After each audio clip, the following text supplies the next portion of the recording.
विद्या warriors में आप लोगों का स्वागत करता हूं। आइए आज हम स्वर संधि का अंतिम प्रकार अयादि संधि समझते हैं। इसका नाम है अयादि संधि। देखिए बेटा, जब संधि आप पढ़िए तो सबसे पहले कोई भी चीज़ पढ़िए तो उसके शीर्षक की गहराई में जाइए कि यह है क्या, तब आपको बात अधिक समझ में आती है। जब आप यह समझ लेते हैं कि हम पढ़ क्या रहे हैं। अय आदि नाम है इसका। अय आदि किस लिए नाम है कि इसमें अय और इसके बाद आदि, अय आदि। यहाँ देखिए मैं लिख दिया हूँ अय आदि। आदि आप जानते हैं कि जब सारे पद न लिखना हो, छोटा करना हो तो आदि लिखकर छोड़ देते हैं। तो इसमें अय आदि बनता है। अय आदि का मतलब अय, आय, औ, आओ। तो अय के बाद बाकी वालों को आदि कह करके समाप्त कर दिया गया है, इसलिए इसका नाम पड़ा है अयादि संधि। इसमें यही बनेगा, अभी हम समझा रहे हैं। इसका एक सूत्र है संस्कृत में, एचो अयवा यावः। अब जो संस्कृत नहीं पढ़े होंगे, अगर हिंदी पढ़ते होंगे तो उनको बहुत तकलीफ होता होगा कि क्या लिख दिए हैं, पता नहीं। वैसे बताइए, सर से समझ लेते हैं, वैसे भी बताएंगे बेटा। लेकिन अब इसको अगर आप अभ्यास नहीं किए हैं, संस्कृत नहीं पढ़े हैं, तो उच्चारण में दिक्कत आएगी। जैसे हम लोग पढ़ा करते थे तो मजाक में हम लोगों के जो गुरुजी थे वो संस्कृत पढ़ाते थे तो मजाक में बोलते थे कि तुम लोग नहीं पढ़ पाएगा, हाँ ये क्या लिखा है, तो चिढ़ा देते थे अपने आप की हे बचवा आव, एचो अयवा आव, हे बचवा आव। तो अगर आप अभ्यास नहीं किए हैं तो इसी तरह आप भी थोड़ा सा हड़बड़ाएंगे। आइए समझते हैं इसको कि एचो अयवा यावा का यह मतलब हुआ बेटा कि एच का, एच माहेश्वर सूत्र से लिया गया है। अगर आपको बहुत तकलीफ हो उसे समझने में तो कोई बात नहीं, यहाँ हम समझा देंगे। एच में ए ए ओ औ आता है, ए ए ओ औ। इसके सामने अगर कोई भी स्वर आ जाए, कोई भी स्वर, यहाँ देखिए मैं लिख दिया हूँ कायदे से ए ए ओ औ। यहाँ कोष्ठ में हिंट दे दिया हूँ कि बाद कोई स्वर हो तो यहाँ देखिए आप अय, अब यहाँ हलंत दे देते अ, इसमें से निकलेगा अव। माने ऐसे मैं लिख दे रहा हूँ, इसका अर्थ हुआ कि एचह धन, अय अलग हो जाएगा, अब इसमें से अव अलग हो जाएगा, फिर इसमें से आय अलग हो जाएगा और फिर आव अलग हो जाएगा, आव ऐसे बन जाएगा। तो यही इसमें बनते हैं। अय आय औ आव आप रटे रहिए, ए ए ओ औ क्रम से रटे रहिए। इस स्वर में है, आप जानते ही हैं हिंदी वर्णमाला के। तो ए का अय का आय, ओ का औ, औ का आव हो जाता है। यही इसका की पॉइंट है।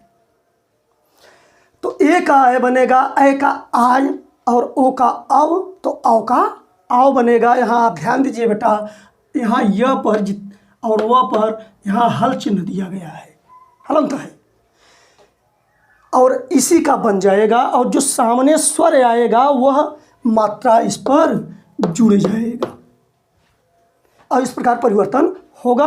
आप पहले यह समझ लीजिए कि ए का अय का आय, ओ का अव, औ का आव बनेगा अगर ए ऐ ओ औ के बाद कोई भी स्वर आए। ठीक, आगे बढ़ते हैं, उदाहरण लेकर अब समझते हैं। जैसे देखिए ने धन अन।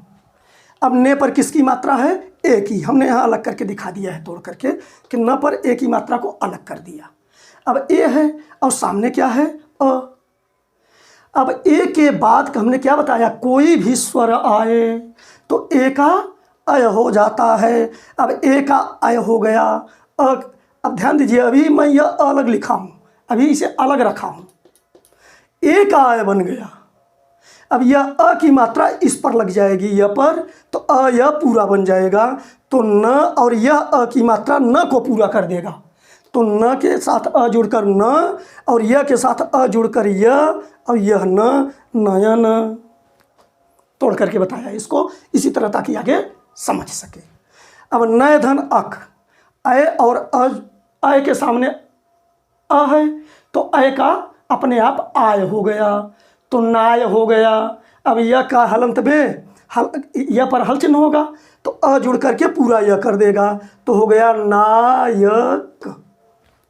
इसमें अय और अ मिला तो अय का आय बना और उसमें अ चिन्ह जोड़ दिया, अ स्वर को जोड़ दिया तो पूरा पूरा आय हो गया, तो यह हो गया नायक। अब भो धन अन, अब ओ का क्या बनेगा, औ। एक एक उदाहरण ले लिए हैं पहले सबका। अब ओ का अव, तो भो में ओ का अव बनेगा तो भव हो जाएगा, और व पे हलंत रहेगा, अ जुड़ करके भव व पूरा हो जाएगा, फिर ना भवन।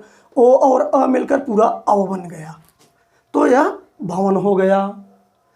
इसे पौधन अक, पौ औ की मात्रा है, औ का क्या बनेगा आव, तो औ पर अ जुड़ औ का क्या बनेगा आव। अब व यहाँ हलंत जो है उसमें अ की मात्रा जोड़ करके पूरा बन जाएगा आव, औधन अ बराबर आव, और इस प्रकार पौधन अक हो गया पावक। ऐसा है, आप समझ रहे हैं, ठीक है। अब चलते हैं अगला उदाहरण, पौधन इत्र। अब औ का क्या बनेगा, आगे स्वर है तो औ बनेगा, आव आव आव बनेगा, और वह पर हलंत, व को पर हलंत है, ई जुड़ जाएगा तो वी हो जाएगा, तो यह हो जाएगा आवी। औ धन ई बराबर आवी, औ का अव और ई की मात्रा आवी आवी। नहीं, यहाँ देखो बेटा, ये थोड़ा सा मैं यहाँ गलत लिख दिया हूँ, इसको सुधार देता हूँ।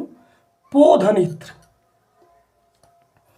पोधन इत्र, तो पो का बनेगा पव, ठीक है, तो और ए की मात्रा अवि बन जाएगा, तो यह बन जाएगा पवित्र पवित्र। अब श्रोधन अन, अब ओ की मात्रा है और अ की मात्रा, तो ओ का अव बन गया, अ की मात्रा तो उसे अ व पूरा बना दिया, तो बन गया श्रवण। यहाँ ड़ आप ध्यान दीजिए कि यहाँ न था, यहाँ ड़ कैसे कर दिया हमने। दरअसल जिस शब्द में र हो तो उसके अंत में न जो होता है वो ड़ बन जाता है। जैसे राम का रूप आप चलाएंगे और बालक का रूप, तो बालक का रूप जैसे आप चलाएंगे तृतीया में कहेंगे बालके न, लेकिन राम का चलाएंगे तो रामेण, तो ऐसा होता है। यह हो और वो मूर्धन्य स हो तो ड़ हो जाता है, इस तरह होता है। अब विष्णोधन ए, ओ है ए है, अब ओ का अव हुआ, उसमें ए लग गया तो अवे हो गया।